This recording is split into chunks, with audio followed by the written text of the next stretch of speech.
preparem para falar com o Pai da vida, dizendo: Senhor, estamos aqui novamente em uma das tuas casas para te louvar, para te agradecer, principalmente pela misericórdia da reencarnação, em que todos que aqui estamos somos necessitados.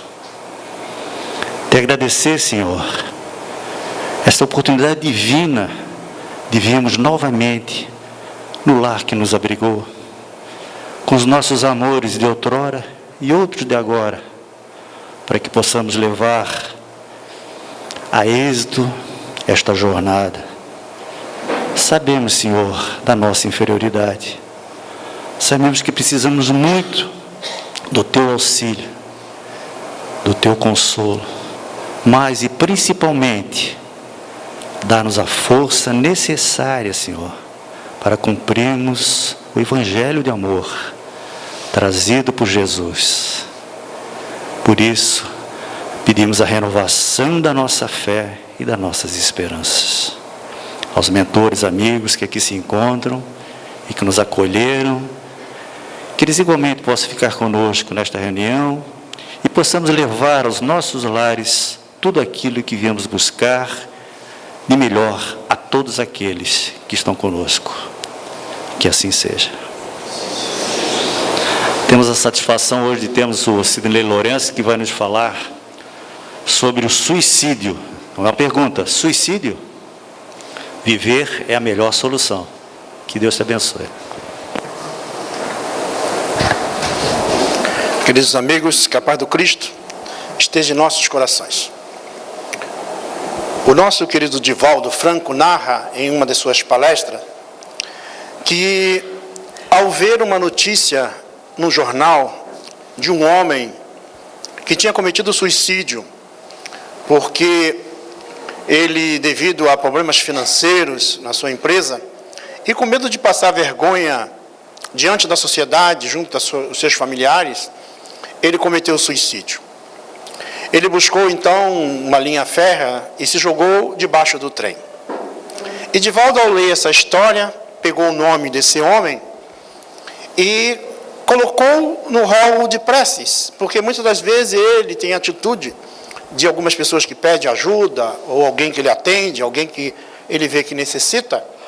Ele colocou e começou a fazer preces por esse homem. E ele foi fazendo prece durante vários anos. Diz ele que fez durante 10 anos a prece por aquele senhor, que estava naquele conteúdo. Até que um dia, ele olhando lá os nomes, viu que aquele nome já estava ali há muito tempo. Ele falou: acho que agora eu já posso ter ajudado ele um pouco. E resolveu tirar o nome dele. Passado um tempo depois, ele estando, Divaldo, com algum problema pessoal, se achava um pouco triste, cabisbaixo, e de repente apareceu um espírito ao lado dele, e ele, médio, percebe a presença dos espíritos. E o espírito disse para ele: você não tem o direito de ficar triste. Você tem sempre que estar auxiliando a todos nós. Aí o Divaldo retrancou, dizendo que ele tem as suas dificuldades também, mas ele disse: não, tu não podes ficar triste. Tu deves sempre fazer o bem e procurar ajudar aqueles que necessitam. E começou a narrar a sua história. Ele diz que era aquele homem que tinha cometido suicídio à época, e narra ele, dizendo que quando ele resolveu acabar com a vida, ele não lembrou de nada, a consequência com a família e nada. E ele viu a possibilidade de acabar com a existência se jogando debaixo de um trem. Ao se jogar, ele sentiu que as rodas atingiram a parte da sua cabeça e cortou do corpo. Mas essa cena, ele acreditava que tinha morrido, mas essa cena se repetiu em sua mente durante todo aquele tempo. A cena se repetia a cada movimento. Ela terminava a cena e ela voltava de novo. Isso durou de vários anos, mais ou menos 7, 8 anos, no tempo daqui da Terra, ele vendo a mesma cena. O trem chegando, ele se jogando e a cabeça rolando. E ele via tudo aquilo e sofria. E ele narra então que mais ou menos com 7 anos desse sofrimento, ele começou não só a ver a cena, mas ouvi uma voz que dizia assim: Senhor, perdoa, ele não sabe o que fez. Depois de passado mais alguns anos, 8 anos mais ou menos, ele não só viu essa cena, não só ouvia, mas ele percebia que aquela cena tinha outras consequências, que depois da morte, ele verificou as situações que ocorreram com a sua família, a tristeza, o desequilíbrio entre os seus familiares. Mas ele sempre ouvia: Senhor, perdoa, que ele não sabe o que fez. Até que com mais ou menos 9 anos daquele ato cometido, ele resolveu seguir aquela voz. E chegou e encontrou, certa noite, Divaldo fazendo uma prece por ele. E aí ele pôde compreender. Já passado 10 anos, mais um pouco recuperado, ele veio dizer: as suas preces me auxiliou, me ajudou para que eu pudesse me recobrar em termos de consciência, para me conscientizar do mal que eu fiz. Então, quando nós entramos na doutrina espírita, nós começamos a perceber que o Espiritismo descortina uma nova informação a respeito da vida. Uma nova informação a respeito de nós, seres humanos. E a doutrina espírita, o conhecimento adquirido, vai nos mostrar uma visão diferente da vida, para que a gente possa, então, valorar mais a vida em relação às questões do mundo, que muitas vezes a gente coloca em primeiro plano. O que nós vamos fazer hoje é fazer um breve comentário a respeito desse assunto, por ser demais, vamos dizer assim, com bastante material, mas a gente vai pegar um ângulo para a gente poder trabalhar ele. Na questão 944, do Livro dos Espíritos, Allan Kardec pergunta aos Espíritos. Para quem não sabe, o Livro dos Espíritos foi publicado em 18 de abril de 1857 por Allan Kardec. Foi 1019 questões feitas aos Espíritos sobre diversos assuntos, inclusive sobre suicídio. Nós encontramos também no capítulo 5 do Evangelho segundo o Espiritismo uma mensagem sobre o suicídio. Desgosto da vida, suicídio, que fala sobre esse tema também. Mas, na questão 944, pergunta o codificador: temos o direito de dispor da nossa vida? Como hoje nós analisamos as coisas da sociedade, percebemos a questão da liberdade, né? A questão do aborto, a questão de se tomar atitude, cada um do jeito que deseja fazer. E aqui é uma pergunta feita já desde 1857, se nós temos o direito de dispor da nossa vida. E os Espíritos respondem: não. Só a Deus assiste esse direito. Então, à medida que nós vamos agora penetrando no conhecimento espírita, percebemos por que só Deus assiste esse direito. Porque nós somos filhos de Deus. E quando nós viemos para o corpo físico, reencarnamos no corpo físico, nós estamos atendendo uma vontade divina. E justamente essa falta de entendimento sobre a vontade divina é que faz que nós nos rebelemos contra a vontade de Deus. E aí, o suicídio, portanto, é um ato de suprema rebeldia à vontade de Deus. Ou seja, quando nós estamos distanciados da visão divina, nós perdemos essa consciência em relação a Deus. Por que isso acontece? Se nós olharmos na nossa história, como é que nós aprendemos com a influência da cultura cristã judaica que nós tivemos ao longo do tempo? O que nós aprendemos? Que as leis de Deus está escrito lá nos 10 mandamentos. É assim que nós viemos sendo educados ao longo do tempo. Mas Allan Kardec pergunta aos Espíritos, na questão 621, aonde está escrito a lei de Deus? E os Espíritos respondem: na consciência. A lei de Deus está na nossa consciência, né? Em cada um de nós. Todos nós somos filhos de Deus e trazemos em nós mesmos a consciência da lei divina. Na questão 614 e 615, do Livro dos Espíritos, Allan Kardec vai perguntar sobre as leis de Deus. E os Espíritos vão responder: a lei de Deus é eterna e imutável como o próprio Deus. E o homem, o ser humano, só é infeliz quando dela se afasta. Então a dor, o desgosto, o sofrimento, as vicissitudes da nossa existência, ela só é possível porque ela só acontece porque nós nos afastamos voluntariamente ou inconscientemente das leis de Deus. Nós perdemos o endereço de Deus, porque nós temos origem divina.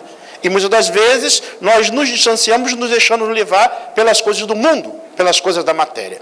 Mas a construção do conhecimento espírita nos remete de novo a essa nossa verdadeira realidade, como espírito imortal que somos. Quais os tipos de suicídio que mais ou menos existem? O direto e o indireto. O direto, há a intenção e a premeditação.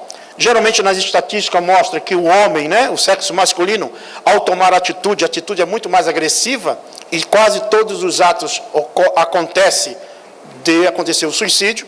Já o sexo feminino toma outras atitudes, não usando armas ou algo nesse sentido, mas tomando barbitúricos ou remédios em quantidade, e muitas das vezes o socorro consegue debelar aquela tentativa. E isso ocorre de uma certa forma. Então nós temos ali a característica que há uma intenção e é premeditado. Dá para se perceber? Dá.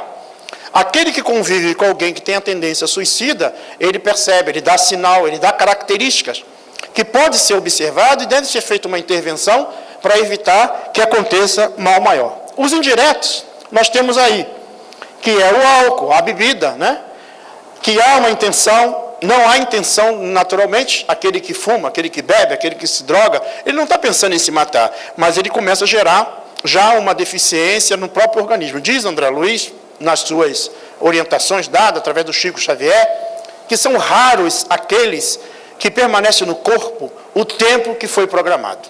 Só para que a gente saiba, todos nós, sem exceção, ao vir para a Terra, nós viemos com 2 bilhetes, um de chegada e um de partida. Então, aqueles que quiserem saber o dia que vai partir, só no final da reunião a gente pode conversar. Mas essa hora de voltar para o plano espiritual já está programado para cada um de nós. Só que não compete ninguém antecipar esse momento. E geralmente, quando eu começo a ter uma visão da doutrina espírita, eu começo a perceber, muitas coisas podem fazer que eu comece a cometer o ato de suicídio. André Luiz, quando estava naquela região chamada umbral, no plano espiritual, ele era chamado de suicida. Ele disse, eu não cometi suicídio. Mas ele passava as noites com álcool, na bebida, as noites em situações desajustadas, aonde ele lesava a própria estrutura orgânica e abreviou a sua vida. Então, muitas das vezes é considerado suicídio indireto. E é provocado por abusos, intemperanças mentais e físicas. Atitudes que nós mesmos estamos contraindo. Então, diz André Luiz que raros são os espíritos chamados completistas. Aqueles que reencarnaram para permanecer determinado tempo e permanece no corpo determinado tempo. Esse estado no corpo é um estado para que é um processo de aprendizagem, de reeducação da alma. Nós vamos ver um pouco mais à frente. Então, qual é o mais culpável dos dois? O direto ou o indireto?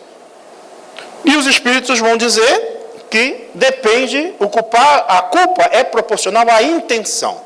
Nós aqui na Terra, ao analisar qualquer situação, sempre levamos em consideração aquilo que percebemos. Mas no plano espiritual, é observado a intenção. Qual era a intenção do indivíduo naquele momento, quando ele fez aquele ato? O que estava atrelado àquela situação? A consciência também da prática desse mal. Então, isso tudo é levado em consideração no plano espiritual.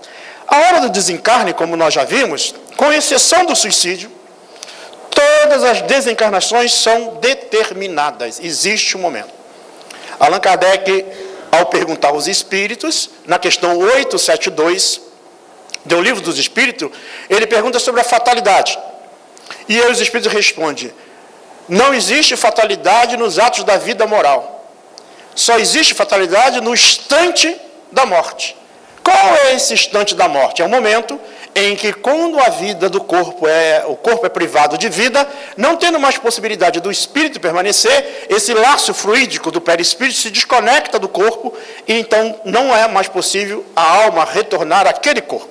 Nesse instante, é o instante da morte. Aconteceu a ruptura desse laço fluídico, não vai mais acontecer a possibilidade da vida naquele corpo. E esse espírito, então, deixa o corpo físico. Então, esse momento é a fatalidade. A fatalidade só existe nesse ato do instante da morte. Nos atos da vida moral, nós podemos modificar a qualquer momento. Não existe algo determinado que eu tenha que viver ou tenha que passar. Ou tenha que morrer dessa maneira. Ninguém reencarna com a possibilidade de desencarnar através do suicídio. Geralmente isso vai ocorrer por N fatores que nós vamos estar analisando. Poucos cumprem o tempo concedido, como diz André Luiz. Poucos permanecem. Nós temos aí 2 exemplos, do Divaldo e do nosso Chico. O Chico, ele, através do Hermínio Miranda, ele diz assim, tem gente fazendo serão. porque o Chico já devia ter desencarnado há muito tempo, da época que ele desencarnou com 92 anos. Mas o Chico teve moratória e sobrevida. Na terceira moratória disse, olha, agora não dá mais, agora tu tem que voltar para o plano espiritual. Pelo trabalho dele foi prorrogado a sua vida, como o Divaldo Franco também foi prorrogado já, dado uma moratória para ele. Não sei se vai ter outra, pelo menos ele estava se despedindo da gente ultimamente. Mas pode acontecer, isso é um fato normal. O desgaste orgânico, o espírito tem que largar o corpo para poder retornar à feira das reencarnações. Isso é normal, é um processo normal.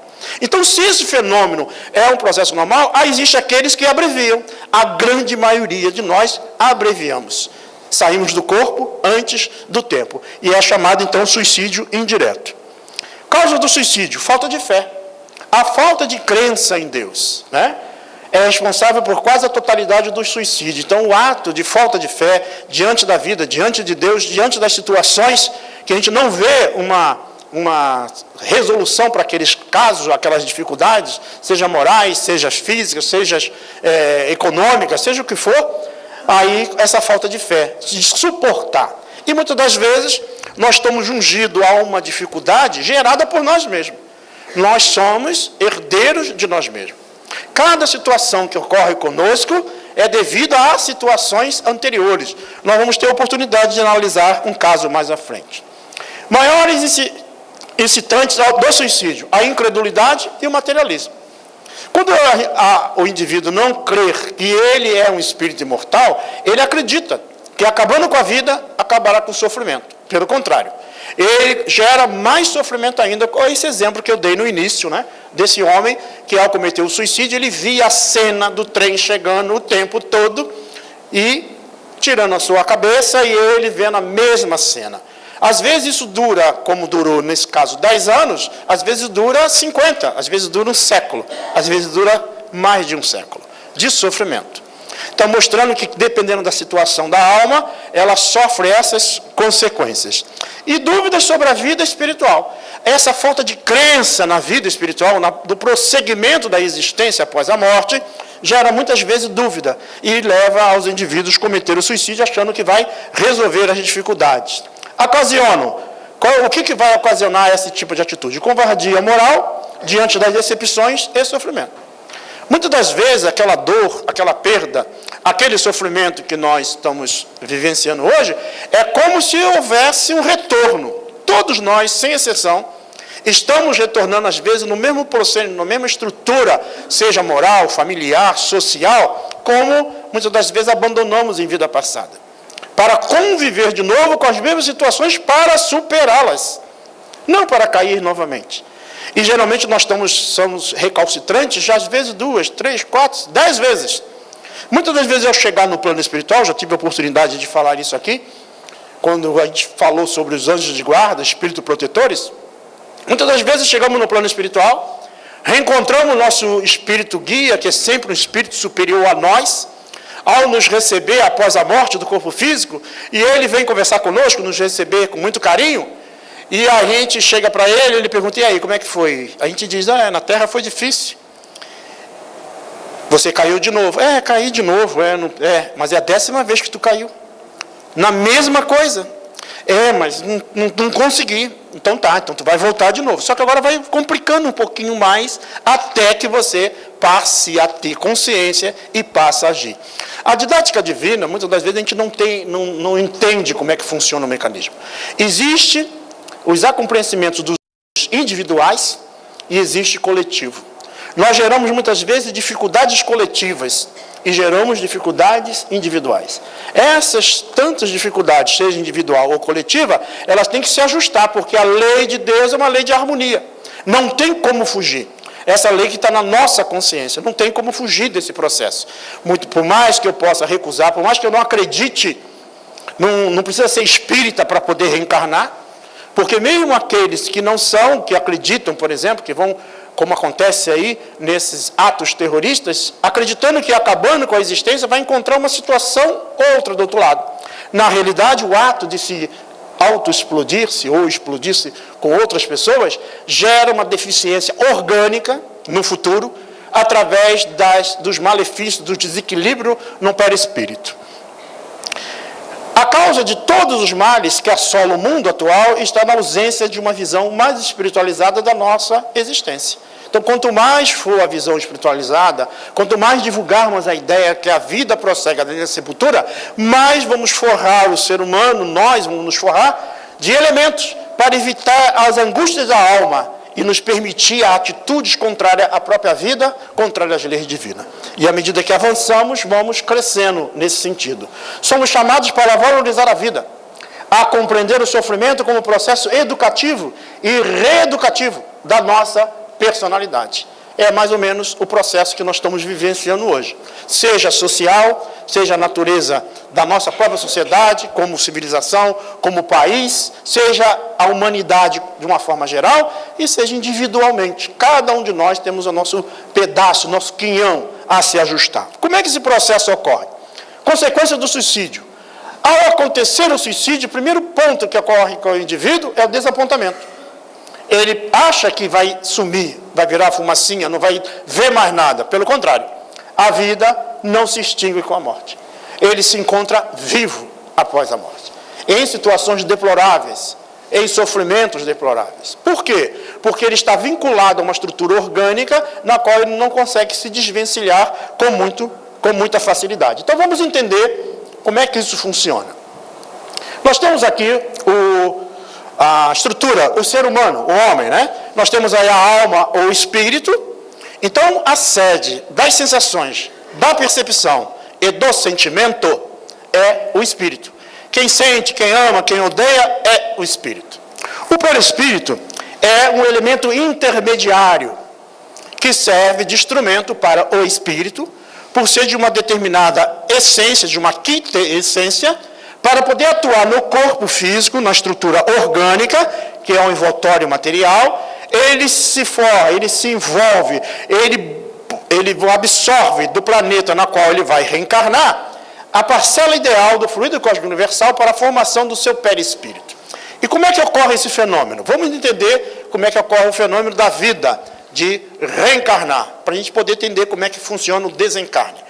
A reencarnação ocorre, naturalmente, quando nós começamos a estudar, e percebemos isso na nossa ciência, mostrando que quando há a união dos gametas, os cromossomos, 23 cromossomos do pai e 23 cromossomos da mãe, forma essa célula de 46 cromossomos, que começa a se multiplicar. Nesse instante, no instante da concepção, o espírito, aquele que vai reencarnar, recebe um restringimento no plano espiritual, com equipes especializadas, um restringimento do seu perispírito, e é acoplado e ligado à estrutura psíquica perispiritual da mãe, ligado àquele futuro feto que começa a se desenvolver no seu ventre.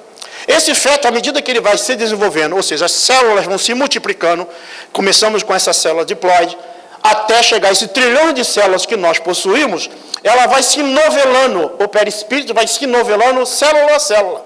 Vai se, vamos dizer assim, se justapondo à medida que as células vão se multiplicando. O fenômeno, então, da vida acontece à medida quando nasce a criança. E nesse momento, o espírito, o perispírito, está totalmente ligado à estrutura orgânica. A morte é o inverso. Para que haja a morte, é necessário, então, que haja o quê? O desenvolvimento dessa estrutura perispiritual, célula a célula do organismo. E a última estrutura que é feito o desligamento é a estrutura da glândula epífise pineal. Então, nós mergulhamos no corpo através da estrutura da formação do tubo neural, que forma a nossa estrutura do nosso sistema nervoso central e periférico. E a última estrutura é o desligamento do fluido cósmico universal, que é o perispírito, nessa estrutura, dessa glândula chamada epífise pineal. Nós vamos ver alguma cena, alguma imagem um pouco mais na frente. Então, essa é a vida. E a morte funciona do mesmo jeito. Pelo desligamento natural, o espírito retorna ao plano espiritual. Agora, quando eu atento contra a vida do corpo, lesionando o corpo, destruindo o corpo antes do tempo, é natural que eu estou imantado fluidicamente à estrutura orgânica. Por isso que muitos espíritos, às vezes, nas reuniões mediúnicas, dizem que cometeram suicídio, dizem: sinto os vermes roer o meu corpo. Só que é um detalhe, é uma sensação do espírito, porque o perispírito não é suscetível de dar bicho. Quem dá quem entra em estado de putrefação é o corpo físico. Mas a sensação do espírito sente tudo aquilo que ele sente. No livro Memória de um Suicida, Ivone Pereira relata no primeiro capítulo, e sempre se orienta que as pessoas, quando lêem esse livro, pelo menos passa pela primeira parte, porque muitas vezes, lendo os casos, os relatos do sofrimento dos espíritos, lá ali na primeira parte, as pessoas às vezes até desistem de ler o livro.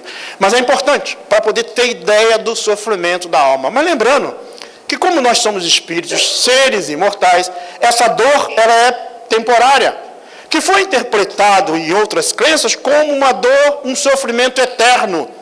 Não, ele tem um tempo, ele tem um prazo, dependendo de cada estrutura, de cada ação que cada um de nós tivemos. As consequências daquele que comete o suicídio não são idênticas. As mais comuns são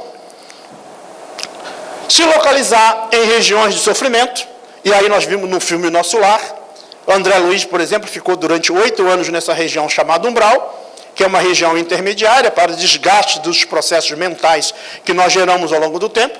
Nós somos capazes, por exemplo, de produzir 96 mil pensamentos diários, sendo que 92 mil é pensamento à toa. E aí, quando sai do corpo, tem que desgastar esse material, que nós ficamos ali o tempo todo criando. Ou seja, nós somos um campo energético e nós não percebemos. Atuamos diretamente na vida uns dos outros, na própria sociedade, pela nossa capacidade mental. Por isso que a disciplina mental, o equilíbrio mental, gera naturalmente saúde ao corpo. O desequilíbrio mental gera os malefícios, as doenças, o desequilíbrio orgânico. Então, nós somos senhores de nós mesmos. E aí, nessas regiões, nós vamos desgastar, e geralmente há tormentos, recordações, pesadelos, acusações, visões. É o que fez aqueles que se desprenderam e foram a esses locais, principalmente ligado à igreja, a descreverem os infernos, os lugares de purgatório, de sofrimento. Naturalmente que as descrições feitas por esses religiosos ou por esses indivíduos é de acordo com a crença que eles possuem. Nós, por exemplo, temos a ideia de umbral. Até depois que muita gente assistiu o filme Nosso Lar, eu acredito aqui quem assistiu o filme Nosso Lar, várias pessoas, e alguns companheiros lá na Casa Espírita, na qual eu frequento, lá em Florianópolis, perguntaram, e vieram dizer: Sidney, assistiu o filme Nosso Lar e descobri que o umbral espírita é pior do que o inferno católico. Eles preferiam mais o inferno católico. E aí tem uma companheira que falou lá para nós, eu não tenho receio de ir para o umbral, não. E o pessoal ficou curioso, ela já é uma senhora, já tem mais de 80 anos. E ela disse: não, eu não tenho receio, porque lá no umbral a lama é medicinal, acaba com as rugas. E outra, quando chegar lá, só tem gente conhecida. Então, não tem problema nenhum. Oi, Sidney, está por aí, está todo mundo lá, vai estar por lá. É uma necessidade ainda dos espíritos, que somos nós, ligado ao orbe que nós pertencemos. É uma necessidade ainda. Nos mundos superiores, não há necessidade disso. A alma sai do corpo e já toma consciência plena do que elas vai. Já acontece aqui na Terra com alguns, mas a gente ainda tem a grande maioria. Lesões no perispírito. Então, o ato de cometer o suicídio, seja através da violência, de se jogar, de um tiro, ou algo nesse sentido, lesa no perispírito. Em muitos, repercussão dos efeitos na decomposição. Aquilo que eu disse. Como está ligado ao corpo fluidicamente pelo perispírito, ele sente as sensações do que acontece com o corpo físico. Isso serve, de uma certa forma, entre aspas, uma punição, para que a alma ela se forme de forças para evitar que isso aconteça. Por quê? Porque ela não vai morrer, ela vai ter a oportunidade de novo de retornar ao corpo físico. A maioria, apesar de haver feito coisa inútil, percebe que não resolveu o problema que eles acharam. Todos entram no estado de expiação da falta cometida, ou seja, sofre aquilo que fez sofrer. O corpo físico, gente, o nosso corpo físico, nada mais é do que um mata-borrão do espírito. Ele bota para fora aquilo que está desarmonizado por dentro. Então, se nós estamos desarmonizados, nos ligamos ao corpo, então a reencarnação é benéfica. Vale a pena estar no corpo se ajustando, mesmo que se apresente as dificuldades morais, dificuldades físicas, doenças, faz parte do processo. Não é natural que eu não vou me sentir feliz só em sofrer, buscando ajuda, como a própria ciência avança. Mas, ao mesmo tempo, a dor, ela é um benefício para a alma, é um remédio, é um equilíbrio. Tanto a dor, ela vai surgir porque o amor antes, ele foi fatal. fator que nós deixamos, malbaratamos. Então surge a dor. O corpo espiritual plasmará no novo corpo físico as lesões neles contidas. Então, numa entrevista com Chico Xavier, sobre suicídio, ele diz, aquele que atinge, por exemplo, a área da fonação, pode vir sem a fala. Aquele que atinge a área da visão, pode vir cego. E aquele que é homicida e suicida, pode nascer nos casos da esquizofrenia. Então, é uma consequência para que a alma se recupere. Não quer dizer que todos os casos de esquizofrenia, de falta de visão ou da fonação, significa que foram suicídios. Existem outros fatores que geram essas dificuldades. Mas, geralmente, ocorre gerando mutilações, surdez, cegueira, câncer, mudez, loucura. São os diversos quadros. Todo esse processo, que ainda nós não conseguimos entender perfeitamente, é atos de ajuste da alma. Porque depois de mergulhar algum tempo naquela situação, a alma se recupera e pode reencarnar num corpo mais equilibrado. Essa desastrada fuga do suicídio, o auto-aniquilamento, situa-se como uma porta falsa. Acredita-se que vai se livrar de um problema.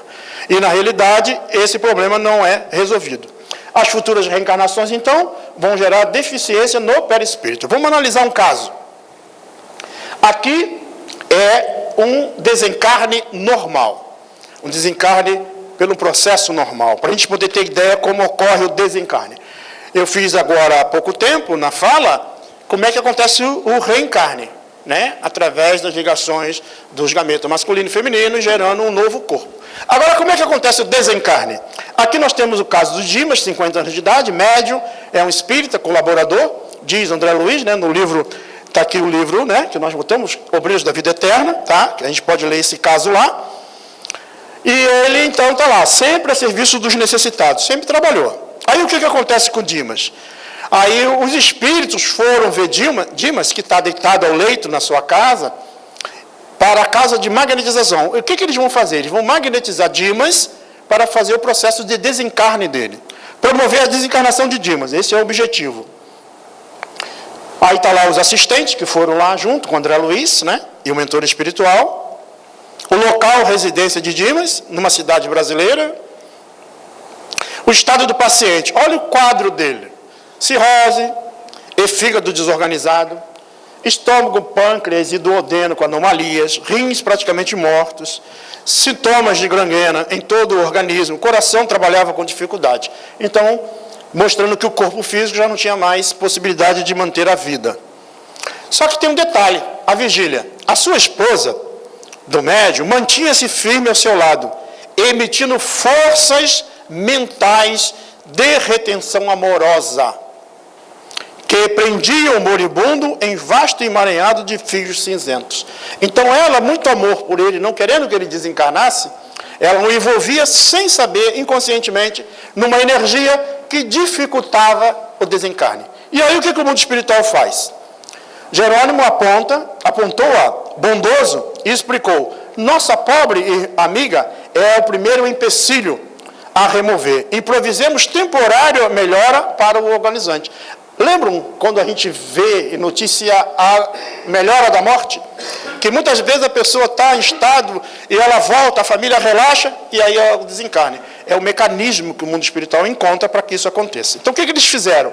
Pouco a pouco, com a interferência de Jerônimo, o amigo acalmou-se, respirou, em ritmo quase normal, abriu os olhos e exclamou reconfortado. Graças a Deus, louvado seja Deus. Falava em voz quase imperceptível, Dimas mostrou um novo brilho no olhar, encarou a companheira e rogou, querida, vai descansar. Na realidade, ele estava sendo induzido pelos espíritos a dizer isso para ela. Ela relaxa então, para de emitir as ondas retentivas, mentais, emocionais, que ela o retinha ali, e naquele instante, então, o mundo espiritual, em breves minutos, o quarto ficou solitário, facilitando-nos o serviço.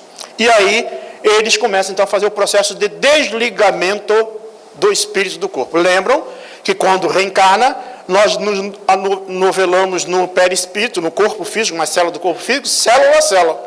Então, se nós nascemos com uma célula de 46 como somos, e começa a se multiplicar e dá trilhões de células, que hoje possui o nosso corpo físico, o perispírito está enraizado.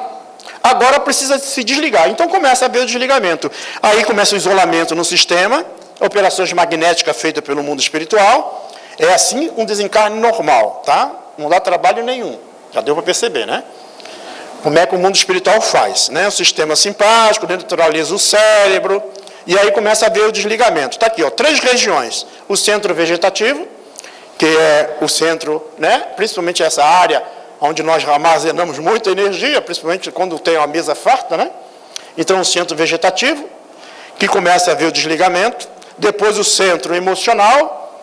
E, por último, como eu disse, né? O centro mental, ligado a glândulas, a estrutura do corpo físico. Então, nosso perispírito tem os centros de força, que são intimamente ligados às glândulas, né? Vamos dizer assim, a estrutura orgânica do nosso corpo físico, tá? Então, está lá a sede das manifestações fisiológicas do ventre, número 1, a zona dos sentidos do tórax e, o mais importante, o cérebro, a glândula epífise ou pineal. Então, esse processo é feito. E depois, quando é feito todo esse processo de ligamento da parte inferior do corpo físico até a parte superior, muitas das vezes a alma ainda permanece ligada ao corpo, às vezes até o dia seguinte, no processo do velório. Então, quando a gente vai no velório de alguma pessoa, muitas vezes o espírito está lá, por isso que a gente tem que cuidar com quem a gente está falando, que está ouvindo tudo, né?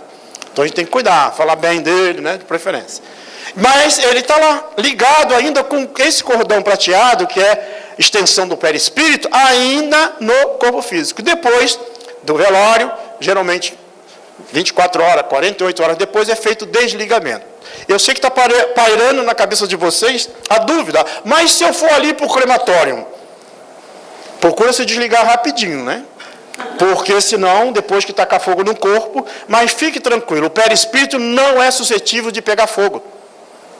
O espírito, gente, não é suscetível de ter câncer. O espírito não tem câncer.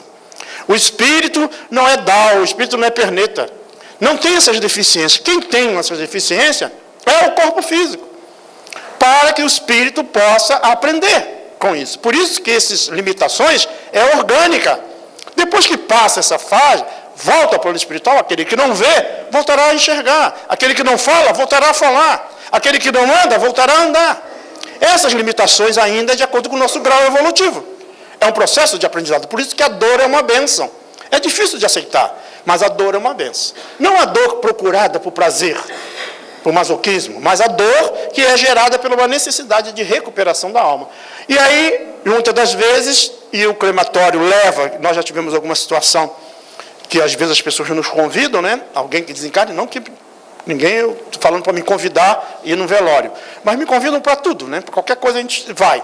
E aí, às vezes a gente fica pensando, meu Deus, a gente vai lá, fala alguma coisa, faz uma prece.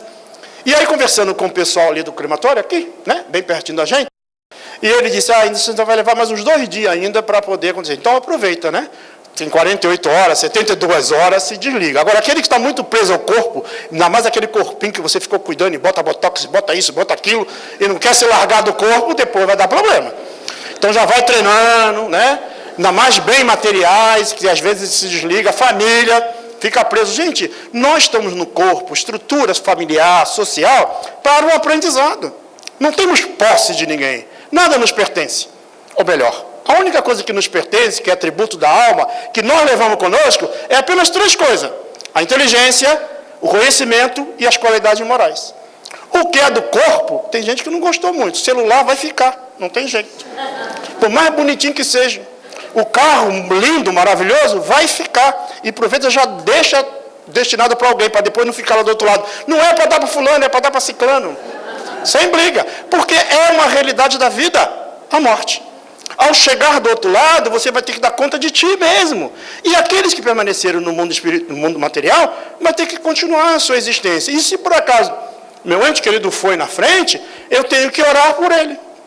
É a única coisa que ele vai receber no plano espiritual. A dor, o sofrimento, o desespero, não vai auxiliá-lo. Pelo contrário. Agora imagine essa situação ocorrendo. Isso é uma morte natural. Esses são os quadros mais comuns, é o que mais acontece. A morte pelo desgaste do corpo físico. Dimas desencarnado, elevou-se alguns centímetros acima de Dimas cadáver. apenas ligado ao corpo através de um leve cordão prateado entre o cérebro físico e o cérebro do corpo espiritual. Foi o que eu acabei de dizer agora. O cordão fluídico deveria permanecer até o dia imediato, considerando as necessidades de Dimas, ainda não preparado para o desencarne mais rápido. Há espíritos que desencarnam e já no próximo momento, fora do corpo, já tem consciência. Há outros que demoram muito, há outros que entram em estado de perturbações, há outros que vão para essas regiões chamadas umbral, e há outros que às vezes com muita vergonha do que fez na Terra, se fecha e fica dormindo, e às vezes fica dormindo um bom tempo, aí depois traz para o corpo, depois nem percebe que desencarnou e reencarnou de novo. É tão rápido o processo que às vezes ele não percebe. É rápido, porque no plano espiritual tudo é rápido, 100 anos, 200 anos é bem rapidinho, bem tranquilo, tá? Libertação final. Esclarecimento de Jerônimo. Será no dia seguinte o desligamento do fio derradeiro que liga Dimas ao despósito físico. Então vejam, olha como é que o mundo espiritual trabalha, olha como é que os nossos anjos de guarda trabalham. E veja que ele tem ali alguns predicados de ter feito bem, de ter ajudado o próximo. Agora, quando a gente não faz nada em benefício do próximo, podemos ter alguma dificuldade. Aí nós vemos então, agora vamos analisar um outro caso. Esse caso está no livro Entre a Terra e o Céu. A experiência de Júlio, vivida por Júlio, nas 3 últimas reencarnações.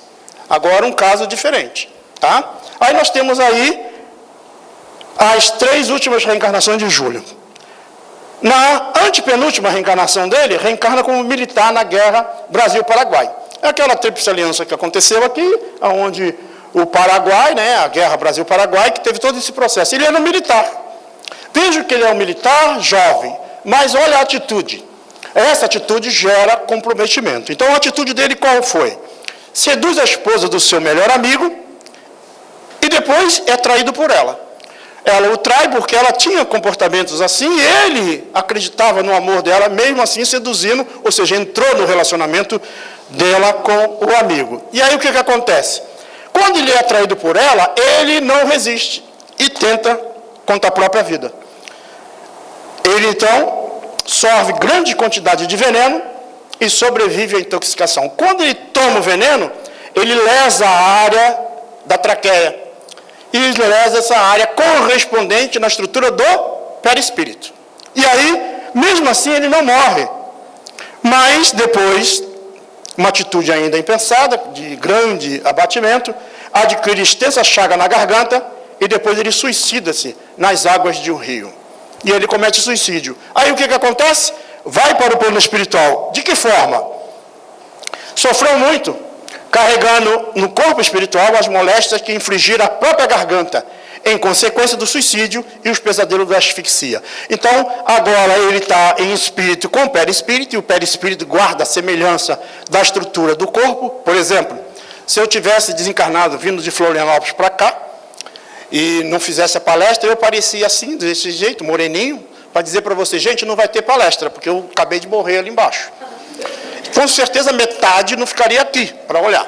Mas para poder identificar quem era, tem que aparecer do último jeito, é assim que os espíritos aparecem. O nosso avô, a nossa avó, alguém aparece. Ah, mas o espírito pode aparecer de uma forma diferente, os espíritos com mais grau evolutivo podem modificar, porque o perispírito é plástico, é moldável. Ele toma a forma que o espírito deseja. Ainda mais o espírito mais evoluído. Agora, a gente não. A gente fica do jeitinho que a gente estava aqui.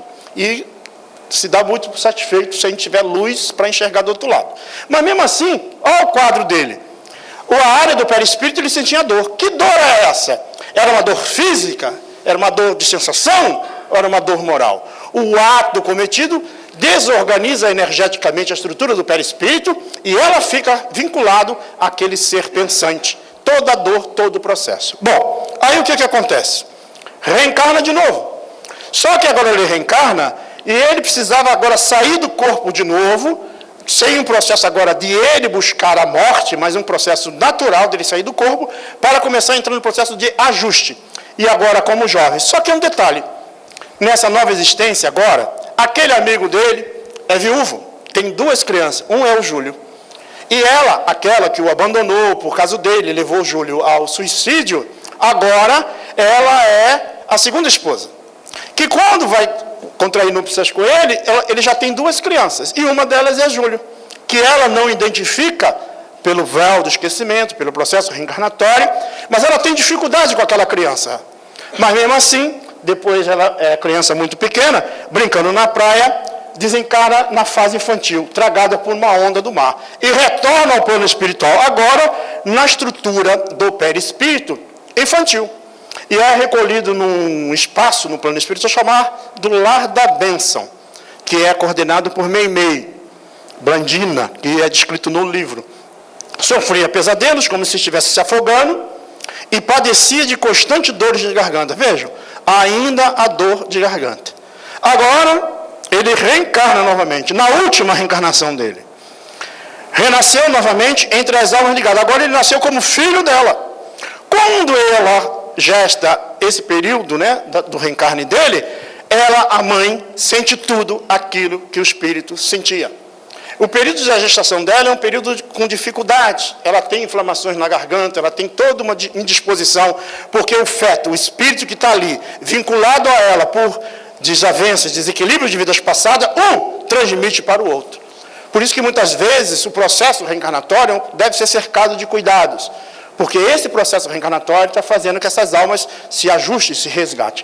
E ele então nasce, renasce novamente entre as almas ligadas ao seu passado, sempre mirrado e enfermiço. Só que agora, extensa a ferida na garganta. Então imagine, uma criança nasce e tem uma ferida na garganta que a medicina não consegue explicar. Mas pela visão espírita a gente entende que quem gerou essa ferida na garganta foi o espírito. Como é que isso funciona? Quando a alma vai reencarnar, na estrutura desses cromossomos, os 23 cromossomos do pai, os 23 cromossomos da mãe, gera essa célula de 46 cromossomos. Esses pares de cromossomos, com o ADN, áxido desoxirribonucleico, sofrem uma influência da alma reencarnante. E há uma anomalia genética. E essa anomalia genética vai gerar o que? As deficiências no organismo, de acordo com a necessidade do espírito. Uma má formação congênita, uma má formação cerebral, como nós estamos vendo alguns casos por aí. Mas foi a própria alma que impôs a si mesmo esse reequilíbrio, essa necessidade dessa punição. Então ele gerou, desencarna na fase infantil com CRUP, uma doença na época que, quando esse livro foi escrito, né, que tinha muita dificuldade, fechava a traqueia e perdia a capacidade de respiração. E agora ele desencarna pelo processo natural de uma doença. O corpo físico nada mais é que o mata-borrão do espírito. Bota para fora aquilo que está desarmonizado por dentro. E aí o que ocorre? Ele retorna agora à pátria espiritual, né? Guardou sem sofrimento o regresso ao mundo carnal num novo corpo físico. Agora ele reequilibrou a estrutura orgânica, a estrutura energética do perispírito, e o próximo corpo que ele vai habitar, agora ele vai nascer com um corpo perfeito, ou um corpo, pelo menos, sem essa deficiência. Então veja que a diferença, uma morte natural, pelo desgaste físico, por uma doença, e a morte provocada. A morte provocada leva a alma a ter que se ajustar ao longo de um período, dependendo do grau do seu comprometimento diante disso. Então, muitas das vezes, essas dores e sofrimentos que nós vemos na Terra, não é para que a gente fique identificando se aquele está assim, que ele nasceu, que desencarnou por causa que ele foi suicida, nada disso interessa. É que é preciso que a gente, uns, auxilie os outros. Quando nós entendermos isso na Terra, nós vamos ver que nós fazemos parte do mesmo grupo. A gente fica sempre imaginando que aquele cometeu isso, aquele cometeu um crime. Só que na Terra não tem diferença. Às vezes tem uns entrando no pântano e tem outros saindo, mas os dois vão estar com o pé sujo. A diferença é só que posso estar saindo, mas ainda continua com o pé sujo. E talvez seja aquele que está entrando. Mas essa situação ainda na Terra, nós voltamos a resgatar, a ajustar perante as próprias leis divinas. Mas só que esse processo é gerado por um processo individual, coletivo, e geralmente o que nós estamos ajustando sempre é o individual. O coletivo, quando isso ocorre, há um processo. Por exemplo, nessa guerra do Brasil-Paraguai, quando aconteceu, houve essa tríplice aliança, né? E nessa união que houve, que fez o país vizinho perder toda a mão de obra, a mão de trabalho, o Brasil gerou um karma, como no termo sânscrito, né? Ou seja, uma lei de causa e efeito por ele ter participado, como todos os povos, como todos os indivíduos, que ao aceitar que um povo entre em guerra com outro, ou cria situações, gera um problema coletivo. Como a gente vê aí na história essas civilizações se ajustando umas às outras. E o Brasil teve isso. Como é que o Brasil se ajustou perante esse processo dessa guerra? Foi quando ele construiu a Itaipu binacional, que beneficia mais o país vizinho do que a nós mesmos. Então, existe maneira de se ajustar. Não temos só que sofrer, passar dores. Podemos recuperar a nossa existência fazendo bem, praticando bem. Mas quando eu atento contra a própria vida, contrário às leis divinas, eu vou ter que me ajustar perante essa lei. Quando impulsionados a desertar das experiências que Deus nos destinou na vida terrestre, devemos recorrer à oração, ao trabalho, aos métodos de autodefesa, em auxílio de nossa fortaleza, de modo a fugirmos de semelhante poço de angústia. Então, quando sentir que a mente, o coração, está desfalecendo diante de uma dor, de uma dificuldade, de uma problemática, ou alguém da família, procuramos nos forrar da oração. Porque todos nós, sem exceção, temos um bom espírito ao nosso lado. Mas é preciso que a gente faça o nosso movimento para poder receber essa ajuda. E ao receber ajuda, possamos nos fortalecer e vencer as dificuldades. Era o ano de 1860, da época da codificação, 3 anos após a publicação do Livro dos Espíritos. Estando Allan Kardec, o professor Hipólito Leon Denisart Rivaio, sentado em sua escrivania, percebendo que a publicação do Livro dos Espíritos gerou muita esperança para muita gente. Mas muitos, na época, com a formação católica, criticavam muito a sua obra. E ele verificava várias cartas que ele recebeu, sarcásticas, falando mal da doutrina espírita. Meio triste, naquela manhã muito frio, de repente o correio bate a porta e entrega um embrulho à sua esposa, Amélie Gabrielle Boudet, a doce Gabi. Ao entregar esse embrulho, ela o leva com todo cuidado às mãos do professor Rivail, o nosso cognominado Allan Kardec. Ao pegar o embrulho, ele abre e percebe que ali dentro daquele embrulho havia um livro dos Espíritos. Mas era um livro dos Espíritos encadernado de forma diferente da que ele tinha encadernado. E junto do livro havia uma carta. A carta dizia mais ou menos assim: Senhor Allan Kardec, venho pedir-te para que continue esta obra, porque esta obra me salvou a vida. E ele narra então a sua história.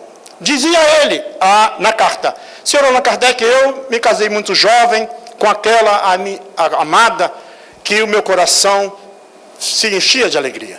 Passado anos da nossa vida em comum, uma doença sorrateira foi tirando a sua vida, e ao tirar a vida dela, ao deixar de viver, eu me senti perdido diante da vida.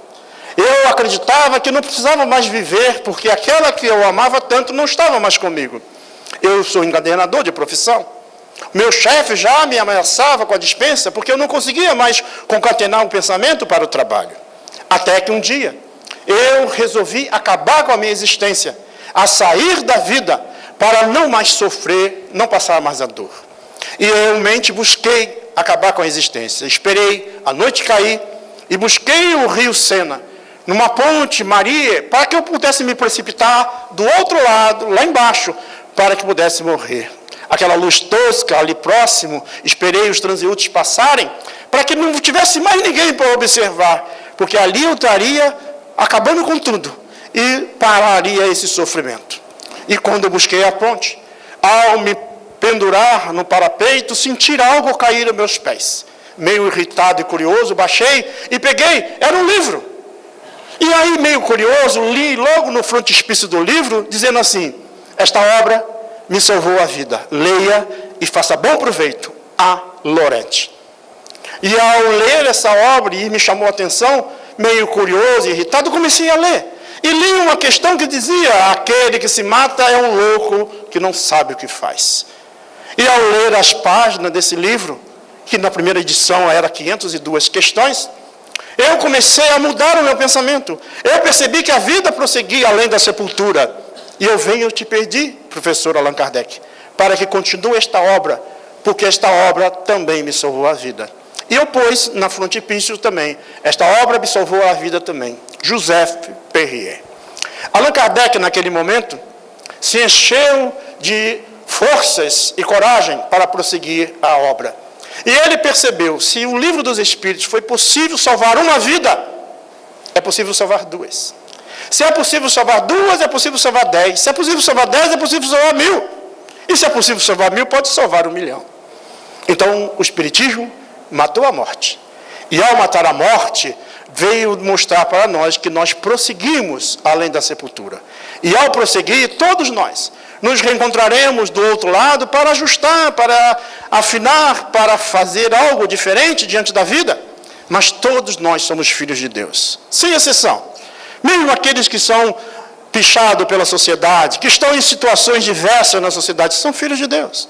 E todos chegarão ao bem. Então a doutrina espírita é uma doutrina essencialmente otimista. Mostra a direção da vida e mostra como é que funciona o mecanismo da vida e da morte. E só cabe a cada um de nós a responsabilidade de fazer o melhor. O Espiritismo tira a bengala psicológica do desculpismo e coloca a responsabilidade sobre as nossas mãos. E quando chegar do outro lado, nós só vamos responder diante daquilo que nós temos consciência do erro cometido ou do bem feito. É natural. E ao chegar do outro lado, talvez tenhamos dúvida. Mas já o primeiro passo feito aqui na Terra, do conhecimento adquirido, nos facilitará o entendimento do outro lado. Que Deus nos abençoe e nos fortaleça na prática do bem. Muita paz. Essas considerações e essas lições, que por certo calarão profundamente em nossas almas. Quando eu digo nossas, é realmente o contrário, é o nosso corpo e as nossas almas, não, as almas imortais que somos. O conhecimento também é consolo. Então muitos aqui que escutaram essa palestra, por certo serão consolados. Após a prece do nosso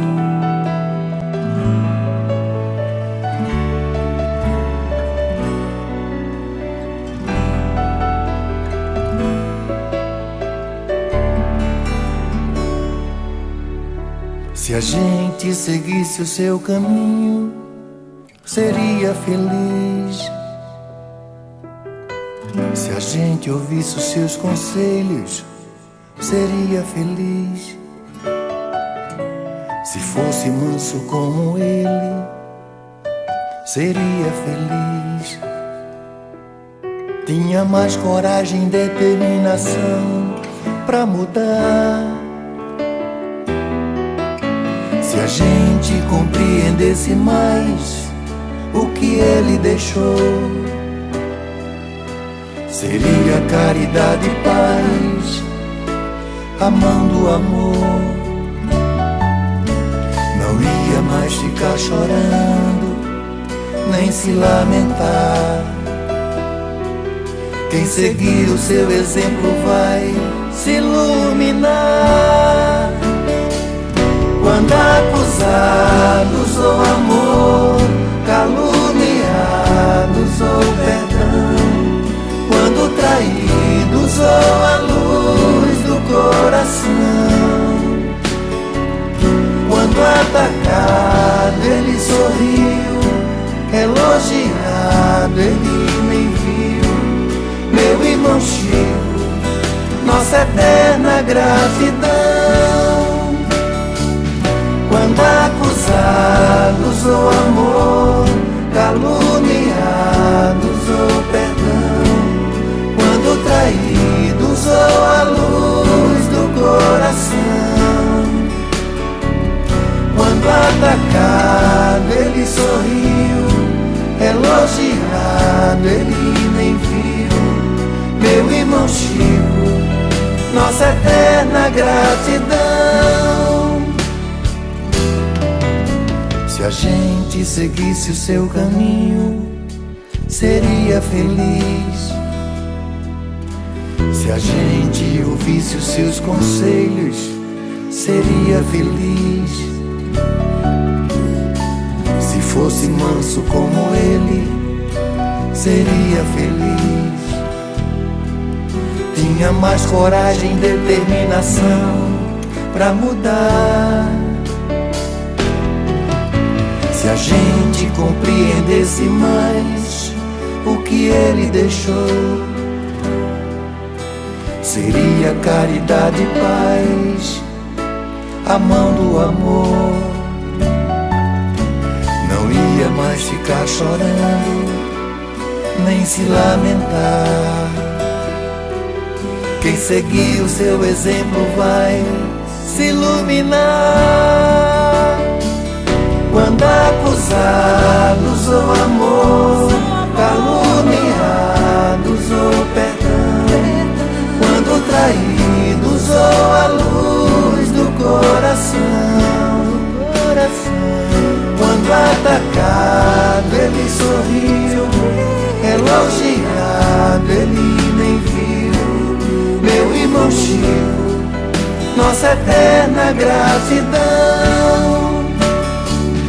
Quando acusados ou amor, caluniados ou perdão, quando traídos ou a luz do coração,